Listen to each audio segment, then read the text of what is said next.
Te suena la leucemia, ¿verdad? Incluso seguramente conozcas a alguien o hayas conocido a una persona que sufra esta patología. Déjame decirte algunos datos. El año pasado, en 2020, por leucemia murieron a lo largo de todo el mundo más de 300.000 personas. Y en España, solo en España murieron más de 3.000 personas. La leucemia como tal es un cáncer de células sanguíneas y es que muchas veces el único tratamiento curativo eficaz pasa por encontrar un donante de médula ósea y en realizar un trasplante de médula ósea que sea eficaz. Apuesto a que muchos de vosotros conoceréis el término de trasplante de médula ósea, pero pensaréis que se realiza por medio de una anestesia general y una punción lumbar, y por eso os da reparo.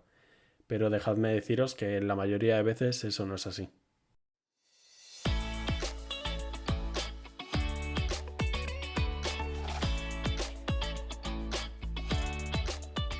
Hola a todos, yo soy Gonzalo Vaquero y esto es Entiende tu Salud, un podcast en el que hablamos de temas sanitarios de forma sencilla. Como os imaginaréis, el tema de hoy va a ser el trasplante de médula ósea. Vamos a explicar cómo se realiza, qué riesgos tiene y su importancia. La mayoría de datos me los ha proporcionado la Fundación Josep Carreras contra la leucemia. Es una fundación muy importante, internacional y que opera desde el año 1988. Su objetivo es encontrar una cura definitiva para la leucemia y asimismo mejorar la calidad de vida de estos pacientes. Me han hecho muchas anotaciones muy interesantes, así que muchas gracias a ellos. Vamos a empezar comentando qué es la médula ósea. La médula ósea, como tal, es un tejido esponjoso que está dentro de nuestros huesos. Es lo que conoceríamos coloquialmente como el tuétano.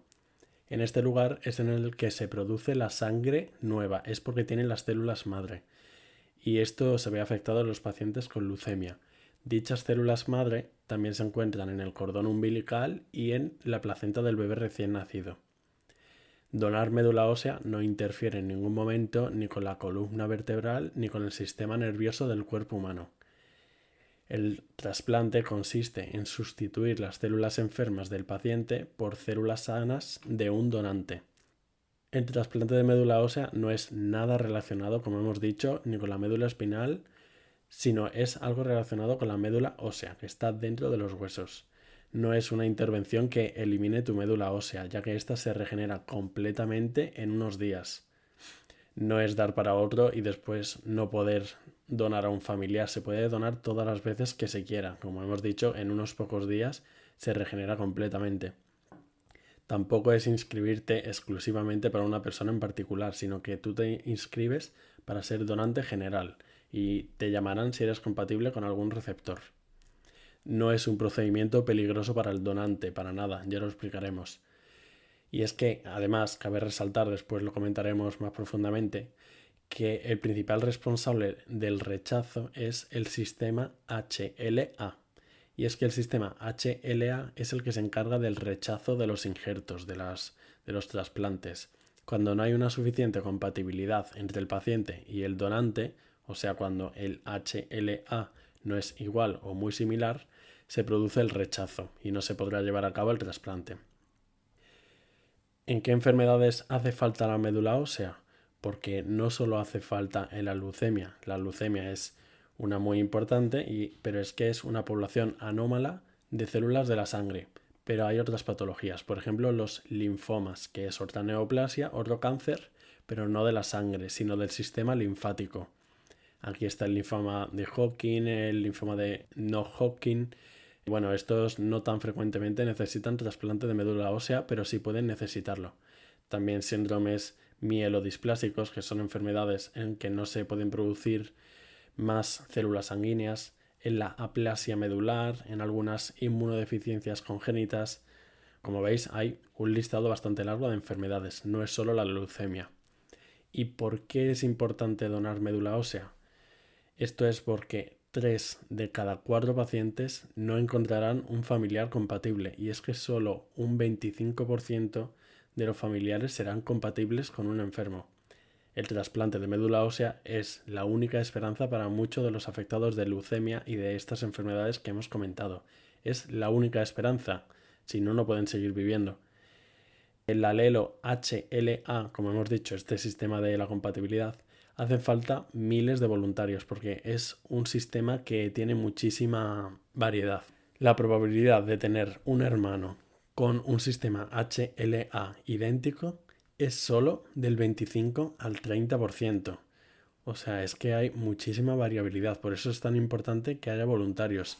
Y es que un 70-75% de los pacientes necesitarán recurrir a un donante voluntario que no es relacionado con el paciente.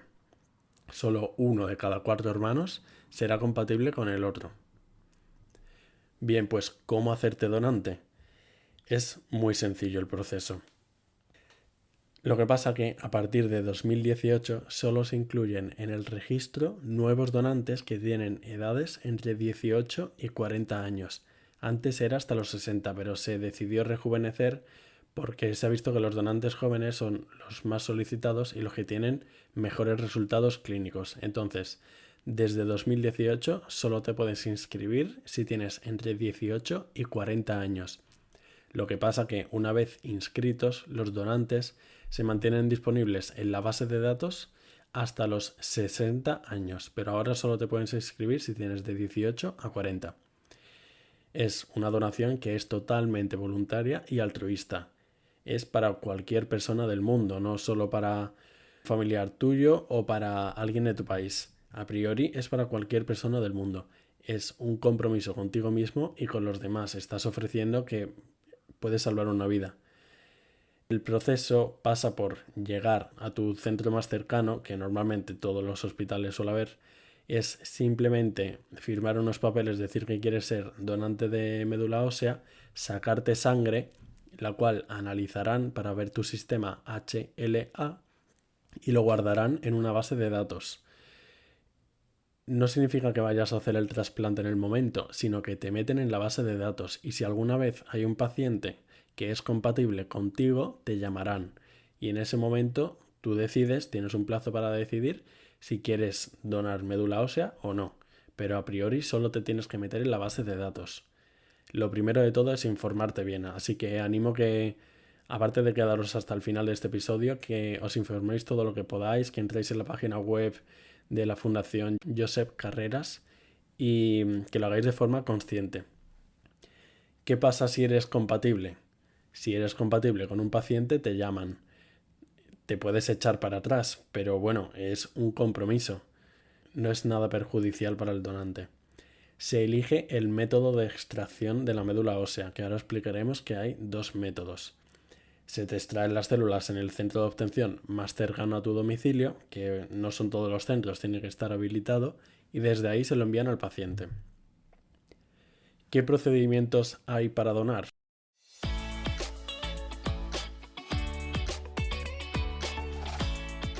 Hay 2 procedimientos principales, uno por sangre periférica y otro por médula ósea.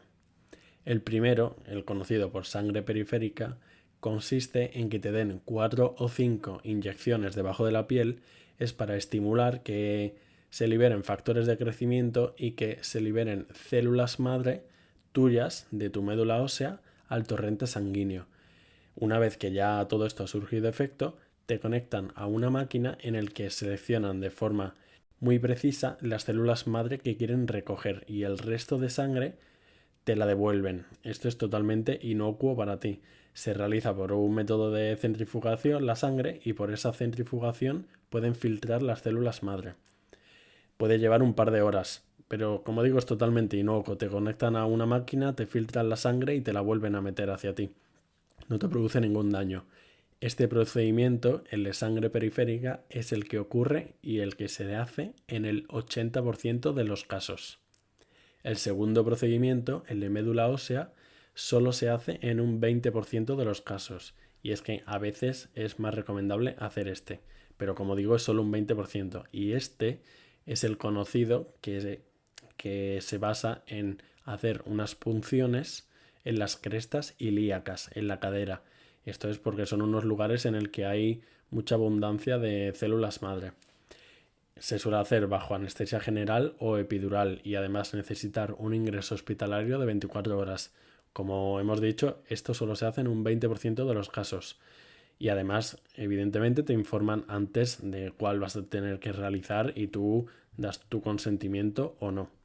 Cabe decir que los riesgos de esto son mínimos, son los de una operación normal por la anestesia general o epidural, pero eso, que los riesgos son mínimos.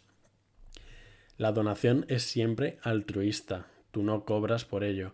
Sin embargo, sí que los gastos derivados de la donación, si los hubiera, como puede ser los desplazamientos, los alojamientos del donante o de un acompañante, como por ejemplo si es un niño y sus padres, o si la extracción se tiene que hacer en otra ciudad, esos gastos derivados sí que se cubren, pero la donación es importante saber que es altruista. ¿Qué efectos secundarios tiene el donar médula ósea? El único efecto secundario del de la sangre periférica es el dolor en la zona de punción.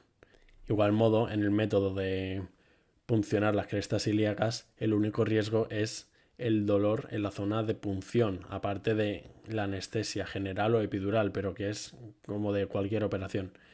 Es posible que a la hora de, en el procedimiento de la sangre periférica, darte los 4 o 5 inyecciones en la piel subcutáneas, te dé algunos síntomas de gripe, como puede ser cefalea, malestar, dolor muscular, pero esto se pasa a las pocas horas. ¿Y qué pasa después de donar? ¿Puedes seguir donando? ¿Puedes donar a un familiar o a alguien que lo necesite? Normalmente se reserva al paciente que ha donado un tiempo por si el donante necesita más células, pero el donante al cabo de unas horas o un par de días está perfectamente y puede realizar una segunda donación si se precisase. Hay algunas preguntas frecuentes en torno a todo esto del trasplante de médula ósea y es que vamos a recalcar sobre si es o no la médula ósea lo mismo que la médula espinal. Y esto es un rotundo no, que no es lo mismo. La médula ósea está dentro de los huesos y se encarga para generar nuevas células sanguíneas y la médula espinal tiene que ver con el sistema nervioso, está dentro de la columna vertebral, es la que transmite los impulsos nerviosos a todo el cuerpo. Otra pregunta frecuente es si puedes inscribirte como donante de médula ósea para un paciente en concreto. Y esto es que no te puedes inscribir para donar a una persona en concreta. ¿Y por qué motivo? Porque como hemos comentado, si no eres familiar de primer grado con el paciente, las posibilidades de compatibilidad son casi nulas. Excepto, como hemos dicho, que haya consanguinidad. Entonces sí te puedes apuntar para un donante concreto, pero tú te apuntas para la donación general, no para un paciente en concreto. Hay algunas enfermedades que esto se trata a la hora de que tú decides hacerte donante, pero es verdad que algunas enfermedades no pueden donar, como son algunas enfermedades de la sangre, distintos tipos de cáncer, neoplasias, ictus, tal vez asma grave, psoriasis grave, embarazo y los 6 meses siguientes, pero todo esto se aclara en el momento de la donación y os podéis informar de vuestro caso concreto en la Fundación Josep Carreras. Como veis, es un proceso sencillo y que realmente no es muy complejo el hacerte donante de médula ósea, pero al mismo tiempo es la única solución para miles de pacientes que sufren estas enfermedades y es que se debaten entre la vida y la muerte esperando si hay un donante compatible. Por eso es que es vital que el mayor número de personas posible se inscriban en la base de datos de posibles donantes de médula ósea, y es que es el único tratamiento curativo para muchos de estos pacientes. Muchas gracias a la Fundación Josep Carreras por sus consejos, por sus anotaciones, pero sobre todo por existir y por luchar contra esta enfermedad que es tan difícil y genera tanto malestar en toda la sociedad. No olvidéis darnos a seguir en las distintas plataformas en que nos escuchéis de podcast, compartirlo a vuestros amigos si creéis que le puede ser útil o por las redes sociales y echar un vistazo a nuestra web entiendetusalud.es. Hasta otra.